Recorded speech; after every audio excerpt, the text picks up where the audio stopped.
Hey there, all my beautiful pink ladies. It's your girl, Naya, also known as Pinky, coming to explain the story once again to a lot of you pink ladies who keep asking me why am I the way that I am, and you ladies want to know what happened with my father. I was supposed to do it last month, but it's kind of hard for me, so I try not to talk about it. But now, I'm giving thanks. The holidays are coming up, and I was like, okay, this is the time for me to do it. So here's my father. Say hello, Mr. John. That's my dad, who's from Belize. As you can see, it says, rest in peace, we love you. His birthday was January 28th, and he passed away April 10th, 2010. So we can do the math because we are now in 2014. You ladies always see me touch this necklace. This necklace was given to me by my father before he passed away, and it has all these pastel like little baby blocks on it, and he ordered it especially for me, and there's all different type of blocks. This one says Virgo, then I have one that says Pinky, then I have another one that says Naya. So if you always see me touching this or fiddling with it, or I want it to show, and I do it in a lot of my videos, it's because it's real close and dear to me. It's from my dad, so if it ever broke or I lost it or something, I would be devastated. However, going ahead and getting into this story, ladies, I'm going to tell this story one more time. I won't be doing it again. The only reason why I'm doing it now is because a lot of pink ladies are trying to get to know me, and you ladies trust me when you're not on the camera to call and have personal conversations with me. And I'm willing to be open and honest and trust you ladies as well until you give me a reason not to, and so far that has not been the case. I don't want the story to be too long, but like I say, I don't know where the last video is that I uploaded and did this, so I'm going to go ahead and get into it. My father, and this is going to be titled My Father's Story and Why I Am the Way That I Am, part of my personality, or majority of my personality.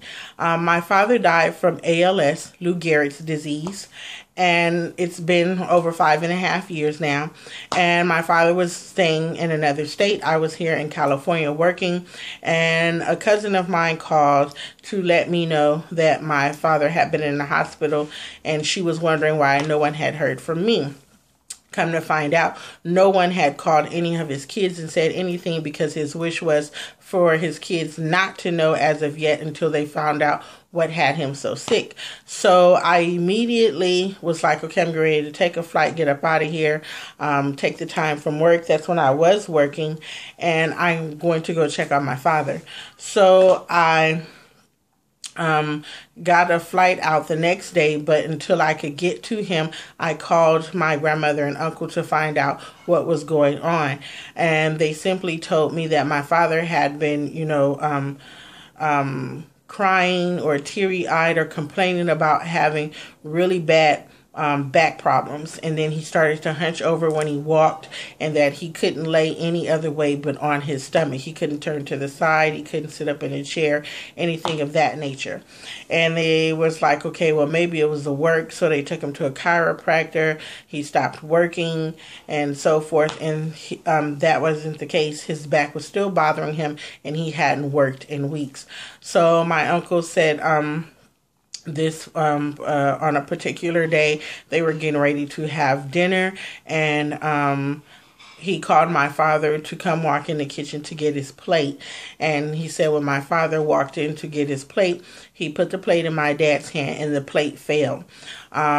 And then my uncle told him to stop playing.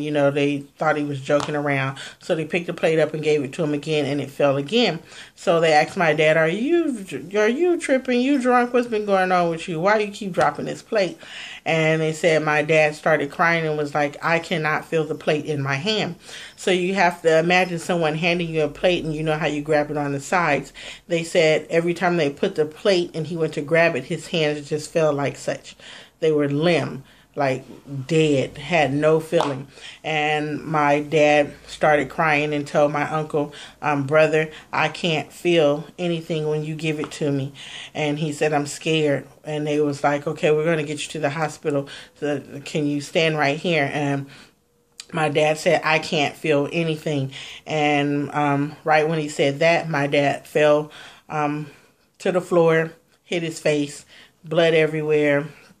You know, they said it was an ugly scene, rushed him to the hospital. At this point, my dad had been in the hospital for 2 weeks, but like I say, no one had contacted us because they didn't know what it was he had. They were running all this test on him, and he didn't want his kids to know as of yet. So when I get there, ladies, my dad is in his own personal room, and he's covered by all these plastic. Everything around him has to be plastic. In order for you to go in and see him, you had to wear gloves, you had to wear a mask. It was just a horrible sight, and he had all these tubes. And when I looked at him, he had lost so much weight. My dad was a big guy, but in muscle, not in fat. He was like maybe 285, 290, and his body had deteriorated so much that I think he was now at like 102. I think they said it was like 98 or 102. So when I saw him, I started screaming, and I ran out and this and that. And they was like, you can't overexcite him. And, you know, that's just hard. As a parent, you know how it is to see your child sick. So to see your mother and father, for those of you who have ever have lost your mother and father, you can feel exactly what I'm talking about, to see them hurting like that. And when my family, we have such a close knit and bond. We're all best friends. And me and my dad, he showed me, even though I don't do fishing stuff, he, you know, tried to take us fishing. He played basketball. We talked sports, you know, we talked about relationships. That was my best friend. So to see that, and then not to know that this was the state he was in for 2 weeks, it was just hard for me to swallow. It was really hard for me to handle. Come to find out, you know, weeks had passed by. The doctor still they found out what it was. They was like, okay, your dad has Lou Gehrig's disease. And we're all looking at each other like, okay, well, what the hell is that? We never heard of it, you know. And we actually thought it was going to be some type of like lung cancer or something like that, because my dad, or we thought he was going to have liver cancer. And that's just the honest to God truth, because my dad used to drink a lot, and he smoked cigarettes. So that's what we were thinking it was. We never heard or thought of anything called Lou Gehrig's disease or LAALS. And we were like, we've never heard of that. We want a second opinion, and come to find out that's what it was, and why his back started hurting. And come to find out, with the way he had Lou Gehrig's disease, he lost all his senses. And the doctors told us he's going to, his body is just going to deteriorate. He's going to continue to lose weight. The disease and the bacteria is just eating at all his organs until it just shut down. So he's not going to be anything but flesh and bones. And that was the hardest thing, ladies, for me to hear ever in my life. I was sick. I didn't want to eat. I didn't talk to nobody. I thought I was going to need some type of counseling. I didn't know what was going on, but I was like, we're going to fight this, and we're going to find out. My brothers, my sister, my grandmother, uncles, everybody tried to figure out. And finally, the doctors came and told us, well, there was no more that they could do for him. They were going to send him to a hospice.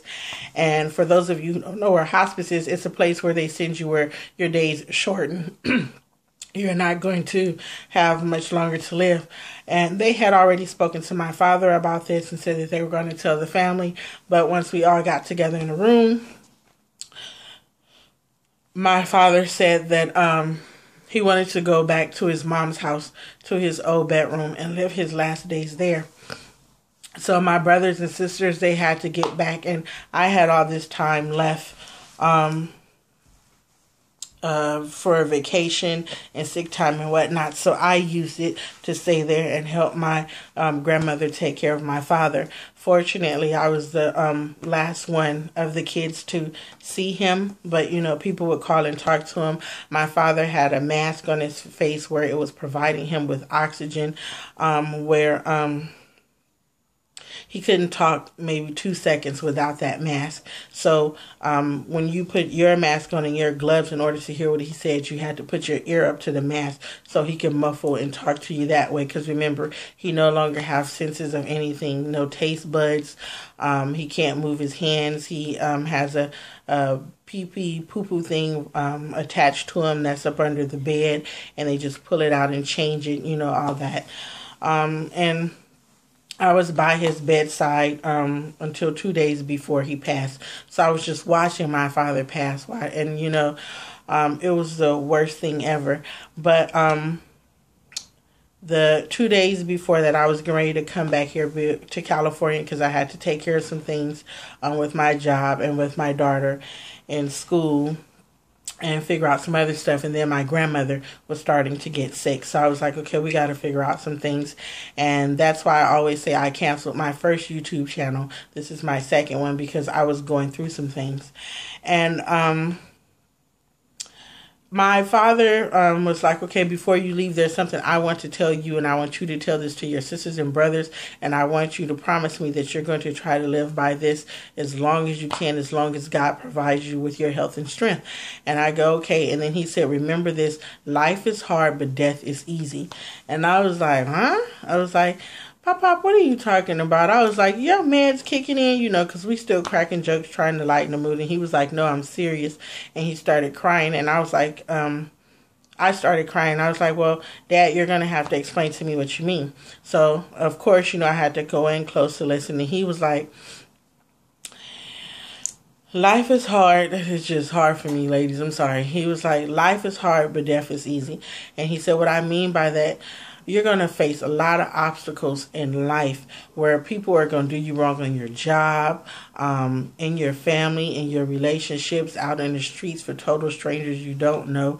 And, you're going to be able to pray for that person and walk away from that situation, and God is going to look out for you, and you still can live your life. He says, but on the other hand, death is easy. And what I mean by that is I'm laying here in this bed, not being able to talk without having a shorter breath, without using a machine. I can't get up and go use the bathroom. I can't use my hands. I can't tell you guys I love you like I used to. I can't hug you. I can't do all the things that I used to do to you as your father, as your friend, and for all my loved ones. And he was like, there's a lot of people that I didn't get to apologize to, that I didn't get to say I love you to. And he said now that he regrets that. And he was like, so always remember, sweets, life is hard, but death is easy. So live life to the fullest. Stop complaining. Be helpful to those that you can help. When you pray about something, leave it in God's hand. He's going to take care of that. And he was like, but live your life to the fullest, because tomorrow is not promised to any of us. He was like, look at me. 2 weeks ago, I was able to run, play basketball, laugh, and do whatever it is I need to do. And now I'm losing my life. And he was taking deep breaths, and it was hard for him to say that. And it took him the longest to say it. But once he said it, I understood it. And I promised him that I would change my lifestyle and live in that manner and do my best to make myself happy, my family happy, my friends happy, and look out for those whenever I could, because he's right. You take advantage of things, and before you know it, something happens to someone that's in your life, and it's so petty, and you never got to apologize or say, I love that person before it's too late, and you never want to wait until it's too late. And he said that to me, and I've been using it in my videos, since I started this new channel. My brothers and my sisters, we live by it, and we are the sweetest people that you want to meet and get to know, and that's why I am the Pinky that you see before you. My father and mother have instilled that in me. I've been blessed. I'm still a work in progress, but I am going to continue to strive to do better and be better, and that's why I want the same thing for my Pink ladies and your family members and everyone around us. And yeah, and the last thing, that's it for that. I hope you ladies understand. The funeral was nice. The only thing is, like I say, my dad's body was so deteriorated they had to stuff him in order for us to have an open casket. But everything turned out really nice, and he's in a better place now. So I love you, pink ladies. Thanks for listening, and God bless. Bye, ladies.